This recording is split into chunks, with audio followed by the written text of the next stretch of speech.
Hello friends, വൈകിട്ടൊന്ന് കറങ്ങാൻ വേണ്ടി ഇറങ്ങിയതാണ്. സംഭവം കിങ്ങിണിയും വിഷ്ണുനും കൂടെ പ്ലാൻ ചെയ്തതായിരുന്നു. അതിൻ്റെ ഇടയ്ക്ക് വലിഞ്ഞു കയറി പോയതായിരുന്നു കേട്ടോ.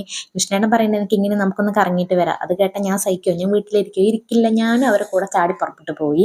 കാഞ്ഞിരത്തേക്ക് കേട്ടോ പോകണ്ടായിരുന്നു. മീൻ വല്ലതും കിട്ടുമോ എന്ന് അറിയാൻ വേണ്ടി പോവുമായിരുന്നു. പച്ചമീനൊക്കെ കിട്ടിയിട്ട് കുറേ കാലമായി. അപ്പോൾ വല്ല മീനും കിട്ടിയാലോ എന്ന് കരുതിയിട്ട് അങ്ങനെ ചുമ്മാ കറങ്ങാൻ വേണ്ടി ഇറങ്ങിയതായിരുന്നു കേട്ടോ. അങ്ങനെ ഞങ്ങളുടെ കാഞ്ഞിരത്ത് എത്തി. ചെറിയൊരു മഴക്കുള്ള കോളൊക്കെ ഉണ്ടായിരുന്നു. മഴക്കാറൊക്കെ മൂടി വരുന്നുണ്ടായിരുന്നു കേട്ടോ. ഞാനാണെങ്കിൽ കുടയൊന്നും കൈ പിടിച്ചിട്ടുണ്ടായിരുന്നില്ല. മീനാണെങ്കിൽ സിലോപ്പിയും അതേപോലെ പറവ എന്ന് പറഞ്ഞൊരു മീൻ ഉണ്ടായിരുന്നു. രണ്ട് വലിയ ചിറകൊക്കെ ഉണ്ടായിരുന്നു. അതായിരിക്കില്ല ഇനി പറവ എന്നുള്ള മീൻ ഉണ്ടാവുക, പേര് വന്നിട്ടുണ്ടാവുക. പിന്നെ കുറച്ച് നല്ല കപ്പയും കൂടെ കണ്ടപ്പോൾ അതും കൂടെ വാങ്ങിയായിരുന്നു കേട്ടോ.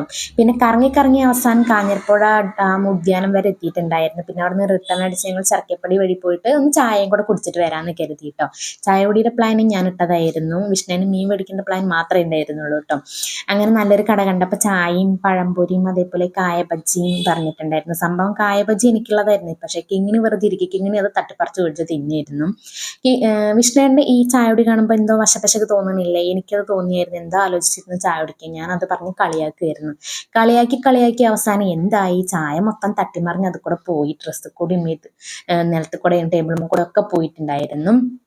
സംഭവം ചായക്ക് പോലും സഹിച്ചിട്ടില്ല വിഷ്ണുവിൻ്റെ ചായ കുടി കണ്ടിട്ട്. അപ്പോൾ എൻ്റെയും ചായയും പോയി, കിങ്ങിണിയുടെ കായ ബജിയും പോയി. അവസാനം വെച്ച് വിഷ്ണുവേട്ടൻ എൻ്റെ ചായയും കിങ്ങിണിയുടെ കായ ബജിയും കൊണ്ട് അഡ്ജസ്റ്റ് ചെയ്തു. ഞങ്ങൾ രണ്ടുപേരും പോക്കായി കേട്ടോ. പിന്നെ പോണ വഴിക്ക് ചെറുതായിട്ട് മഴ പെയ്ത് കഴിഞ്ഞപ്പോൾ എനിക്ക് കോട്ടിട്ട് കൊടുക്കുകയായിരുന്നു. എവിടേക്കെങ്കിലും പോകുമ്പോൾ കിങ്ങിണിയുടെ കോട്ട് ഞാൻ കൈ പിടിക്കാറുണ്ടായിരുന്നു കേട്ടോ. പിന്നെ നേരെ വീട്ടിൽ കേട്ടോ പോന്നിട്ടുണ്ടായിരുന്നേ. പിന്നെ ഇതാ ഈ പുഴ കോൽപ്പാടം പുഴയാണ്. നല്ലൊരു മഴയ്ക്ക് ഈ പാലത്തിന് മുകളിൽ കൂടെ ഇരുന്നിട്ട് വെള്ളം പോയിട്ടുണ്ടായിരുന്നു.